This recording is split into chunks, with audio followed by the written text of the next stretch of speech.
Hello tout le monde, j'espère que vous allez bien. Bienvenue dans cette nouvelle vidéo, dans ce nouveau thread d'horreur. Pour la vidéo d'aujourd'hui, je vous ai concocté 3 histoires bien différentes.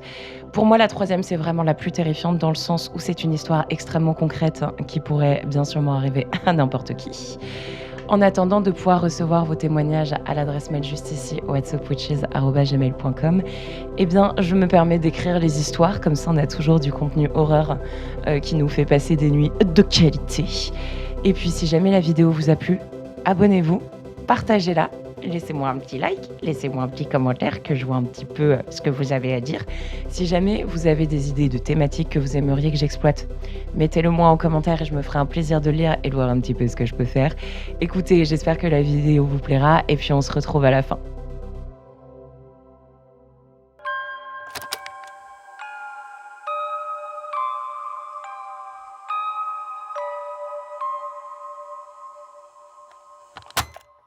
Je m'appelle Claire et mon histoire s'est passée dans un Airbnb que j'avais réservé à l'occasion d'un mariage. Il s'agissait d'une chambre louée dans une vieille bâtisse située à 20 minutes en voiture du lieu de réception.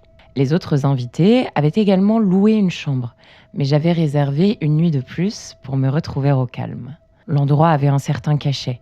C'était une immense maison en pierre nichée au cœur de la campagne. Les clés se récupéraient dans une boîte verrouillée par un code. Mon trousseau comprenait 2 clés. La première pour ouvrir la porte d'entrée de la maison et la seconde pour ouvrir spécifiquement ma chambre. La bâtisse était impressionnante et j'ai vite réalisé qu'elle me paraissait presque trop grande pour moi. Je me suis rassurée en me disant que l'ambiance serait différente d'ici demain matin, avec l'arrivée des autres convives. Les propriétaires m'avaient prévenu que la maison était ancienne et que même si certains bruits pouvaient paraître inquiétants, cela restait normal. La première heure, tout était silencieux. J'avais posé mes affaires et m'étais préparée à manger dans la cuisine commune. C'est là que les bruits ont commencé. C'est fou comme quand on est seul, on fait bien plus attention à ce genre de choses. J'ai d'abord entendu un grincement venu de quelque part à l'étage.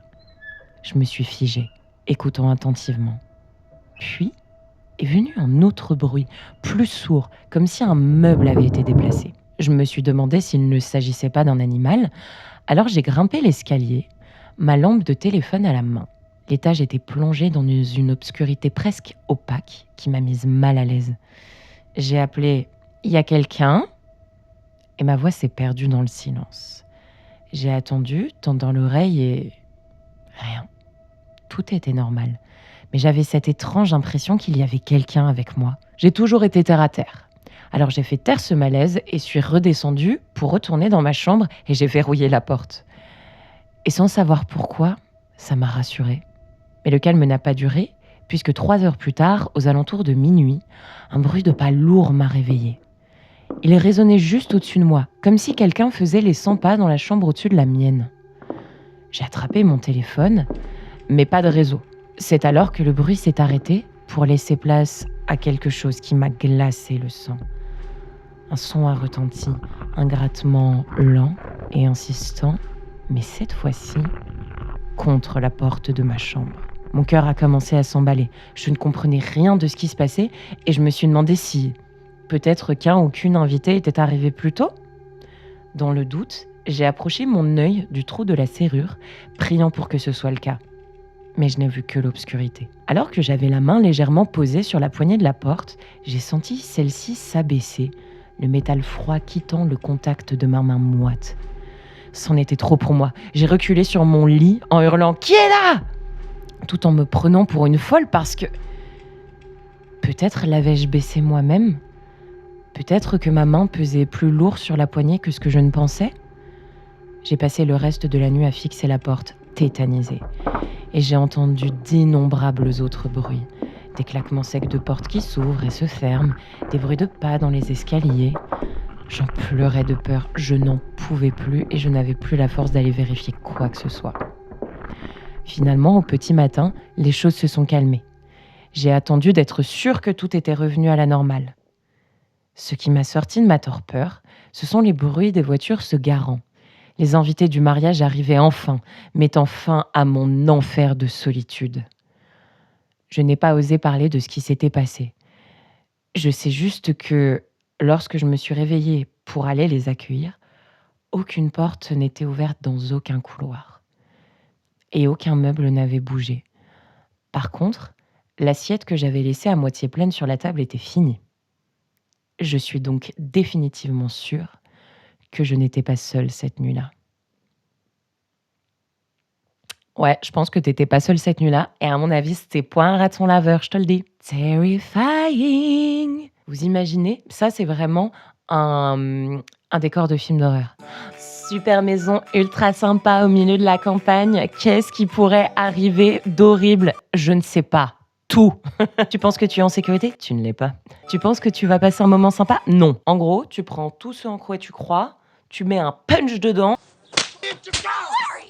et pouf! Ça fait des chocs à pic. Une nuit de rêve. Oh, le sentiment de soulagement quand tu vois tout le monde arriver et puis en même temps, tu dois te dire, se passera quoi la nuit prochaine? Parce que en vrai, t'aurais tendance à te dire, vu qu'il y a d'autres personnes avec toi, il va rien se passer de bizarre.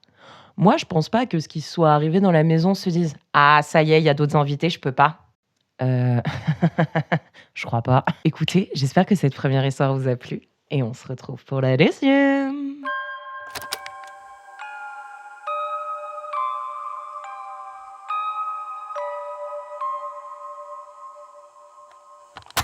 Je m'appelle Claire et aujourd'hui j'ai 22 ans. À l'époque de mon histoire, j'en avais 16 et j'étais plutôt le genre d'ado assez turbulente. Mon témoignage commence au moment où mes parents et moi emménageons dans un vieil appartement situé dans le quartier historique de la ville où nous vivions. Dès le début, je ne m'y suis pas sentie bien. Comme c'était la première fois que nous déménagions, mes parents ont mis ça sur le compte de la nouveauté. Et pour faire passer ce sentiment, j'avais aménagé ma chambre comme je le souhaitais. Mais même là, je n'arrivais toujours pas à me sentir bien. Le problème n'était pas la décoration de cet appartement, mais son ambiance. En fait, où que j'aille, je me sentais constamment observée d'un coin de la pièce. Comme si quelqu'un me surveillait. La nuit, j'entendais des petits craquements sur mon parquet et parfois je sentais un souffle frais sur mon visage, comme si quelqu'un se tenait juste devant moi pendant que je dormais. J'imaginais ce visage collé au mien, mais je n'ai jamais osé ouvrir les yeux. J'avais trop peur de tomber nez à nez avec je ne sais quoi. Par précaution, j'avais même fini par laisser la porte de ma chambre ouverte, au cas où je voulais appeler mes parents. Et ce stratagème a fonctionné. Jusqu'à cette nuit-là. Ça a commencé comme d'habitude, avec des bruits au niveau des murs et des craquements de parquet. Et puis là, un nouveau bruit a fait son apparition. Ma porte de chambre s'est mise à grincer, comme si quelqu'un la poussait extrêmement lentement. Je n'ai pas bougé. Je n'osais pas me retourner, paralysée par la peur, mais il y a une chose que je peux certifier. Il n'y avait aucun courant d'air dans l'appartement. Et je ne sais pas pourquoi, mais j'avais l'impression de sentir la présence d'une femme. Je sentais derrière moi une sorte d'aura malveillante. Je savais qu'elle me regardait, qu'elle laissait son regard et son énergie peser de tout leur poids sur mes épaules. Je n'ai même pas eu la force d'appeler mes parents, tellement j'avais peur. Je me sentais vulnérable. Les craquements de parquet ont commencé à se rapprocher de mon lit et se sont arrêtés. Du coin de l'œil, j'ai vu une ombre de femme en robe extrêmement grande qui me regardait. Je ne saurais décrire son expression car ma vision périphérique, déjà floue, était encore plus brouillée par la peur. J'ai vu l'ombre d'un bras se diriger vers moi, mon corps toujours pétrifié. Dans ma tête se mélangeait la peur, le sentiment que tout cela était impossible, ou alors que c'était un rêve. Je me demandais qui était cette femme, pourquoi elle m'observait tout le temps, est-ce qu'elle me voulait du mal? Et d'un coup, mes pensées se sont tues. J'ai ressenti un poids léger, mais glacé, me frôler la cheville. C'était sa main. Elle avait sa main sur ma cheville. Ça m'a tellement surprise et terrifiée que j'ai sursauté et ma tête s'est tournée vers elle, les yeux écarquillés de peur. C'était une femme immense, avec une longue robe noire et une sorte de chignon très tiré sur la tête. Grâce à la veilleuse que j'avais mise dans ma chambre pour me rassurer, je pouvais apercevoir son expression sévère, marquée par des traits profonds et tirés. Elle me fixait droit dans les yeux et son regard dégageait une dureté qui me clouait sur place. Finalement, la surprise mélangée à la peur m'ont fait pousser un cri à travers toute la maison. C'en était trop pour moi. J'ai entendu des bruits de pas précipités dans le couloir et une lumière vive qui a inondé ma chambre. C'étaient mes parents. Ils étaient là, encore endormis et effrayés, mais présents. Évidemment, la femme avait disparu. Je me suis jetée dans leurs bras, incapable d'aligner 3 mots et secouée de sanglots de soulagement. Cette nuit-là, j'ai dormi avec eux. Le lendemain, j'ai eu une discussion avec mes parents. Ils m'ont appris qu'il y avait bien longtemps avant nous, un couple habitait cet appartement. L'histoire racontait que l'homme était violent envers sa femme et que celle-ci avait réussi à se débarrasser de lui, mais que personne n'a jamais su comment. Et bien que l'absence de preuves soit en faveur de la femme, celle-ci s'est tout de même retrouvée accusée du meurtre de son mari. Afin d'échapper à la justice, elle avait fini par se pendre dans son appartement. J'ai cherché s'il existait des images d'archives de cette personne, mais je n'ai rien trouvé du tout. Néanmoins, la description de l'époque colle plus ou moins avec l'apparence que j'ai vue dans ma chambre. 1 an plus tard, fatiguée de mes terreurs nocturnes et de l'ambiance pesante de la maison, nous avons déménagé à nouveau. Je me suis alors sentie beaucoup mieux. Donc j'ai tendance à penser que tout ça est derrière moi et que ce qui appartenait à cet appartement est resté dedans. Néanmoins, je plains les nouveaux locataires et à mon avis, ils n'ont pas dû y rester bien longtemps. Ou alors, ça se trouve, ils ont fait une coloc à plusieurs avec cette femme.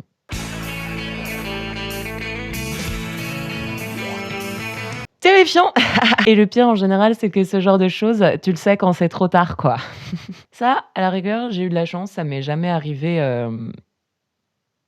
de vivre dans un appart où je me dise mauvaise vibes. Parce que ça, à la rigueur, les apparitions, on y croit, on n'y croit pas. Ça, c'est de l'ordre de la croyance. Mais tu sais, le côté un petit peu bad vibes, l'énergie des murs, ça, j'ai plutôt de la chance. J'ai jamais eu. Ça me va très bien. Eh bien, écoutez, j'ai trouvé cette histoire absolument terrifiante. Et puis, ça ne va pas aller en s'arrangeant parce qu'on se retrouve tout de suite pour la 3e et dernière histoire.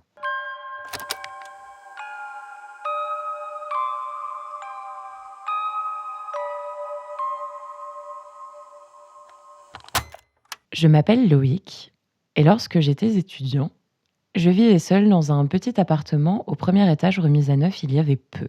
L'espace était optimisé au maximum, le genre de lieu de vie typique d'un étudiant. Une chambre, une salle de bain, un salon, cuisine ouverte. À l'époque, j'étais ravie de pouvoir prendre mon indépendance et je faisais très attention à mon chez-moi. Je voulais en prendre soin. Au début, tout se passait bien et je m'étais vraiment approprié l'espace. Et puis, il y a eu des petits hicks qui ont commencé à apparaître. Ça a commencé avec des choses banales, des objets que je trouvais ailleurs que là où j'étais persuadée de les avoir laissés. Mais rien de fou. Un verre sur la table du salon, que j'étais certain d'avoir laissé dans l'évier, un tiroir entrouvert. Étant une personne assez terre-à-terre, et surtout étant en études de médecine à l'époque, j'ai mis ça sur le compte de la fatigue. Une nuit, j'étais rentrée tard d'une soirée assez arrosée, et j'étais dans un état second.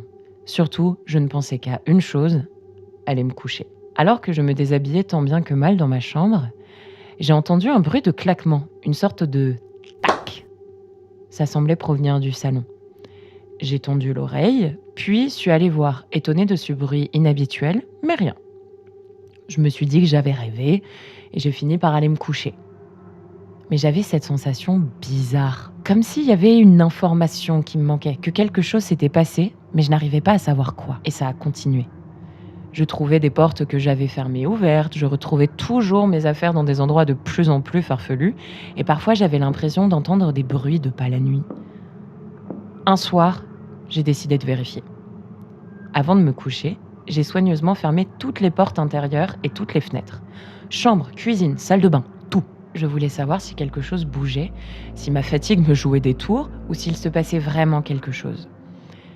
Et puis au milieu de la nuit, j'ai entendu à nouveau ce son, le tac. Ça m'a réveillée d'un coup et j'ai allumé ma lampe de chevet. J'ai tendu l'oreille et j'ai entendu des bruits de pas extrêmement légers juste de l'autre côté de la porte de ma chambre. Je ne savais pas vraiment comment réagir, alors avant d'ouvrir la porte d'un coup sec, j'ai crié « Je sais que vous êtes là et je viens d'appeler la police !» Sur le coup, ce sont les seuls mots qui me sont venus. Au moment où j'ai ouvert ma porte d'un coup sec, j'ai entendu des bruits de pas précipités et à nouveau ce tac. Et c'est là que j'ai compris d'où il venait. Ma porte d'entrée. quelqu'un venait littéralement de sortir de chez moi. Autant vous le dire tout de suite, je n'ai pas perdu mon temps.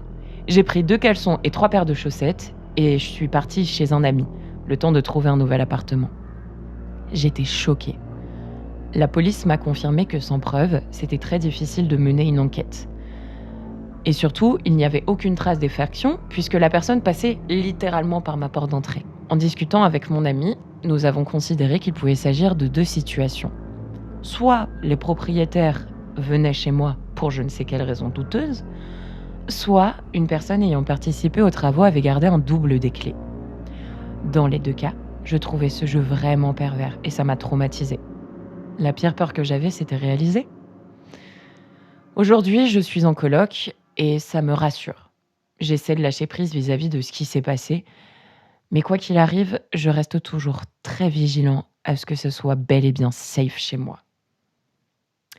Tu m'étonnes. Si c'est pas safe chez toi, c'est safe où en fait? Wesh, pourquoi tu viens la nuit? À la rigueur que tu rentres par effraction chez moi à 9h du matin pour te boire un petit café, je dis pas. Mais la nuit, tu veux faire quoi? Au secours!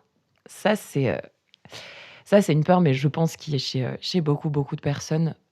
Personnellement, j'ai eu la chance de ne jamais être cambriolée. J'ai des amis qui l'ont été et je pense que c'est un sacré trauma. Un sacré trauma. C'est chez toi, c'est ton sanctuaire, c'est ta zone de confort. Waouh! Cette 3e histoire, je la trouve bien flippante, ouais.